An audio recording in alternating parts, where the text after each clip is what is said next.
এই যে আম্মু, তুমি কোথায় যাচ্ছ? ও কিস্তি দিতে। কিস্তি? কিসের কিস্তি? জানি না, আমার কাছে কিস্তি দিয়ে। দেখি বইটা দেখি। কিসের কিস্তি দেখি একটু।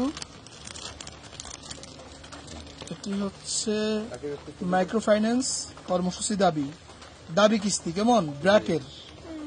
আচ্ছা, টাকাটা ঢুকাই দাও, এখানে ব্যাগটা ঢুকাই দাও। কত টাকা দিচ্ছ? জানি না। আচ্ছা, টাকাটা ব্যাগের মধ্যে ঢুকাই দেন। এই ছোট্ট মেয়ে পানিতে ডুবে যাচ্ছে, তো তোমার কি ভয় লাগতেছে না যে তুমি তো সামনে ডুবে যাবা? সাঁতার পারো? সাঁতার পারো?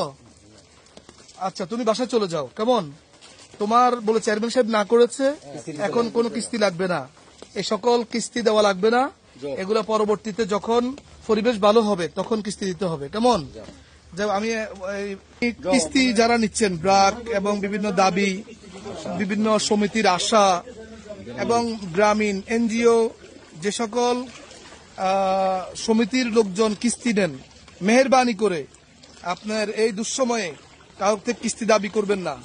কিস্তি স্বেচ্ছায় যারা আপনাদেরকে বিকাশে বা অন্য কোনো মাধ্যমে পাঠাতে পারবে সেটা ভিন্ন কথা, কিন্তু কিস্তির জন্য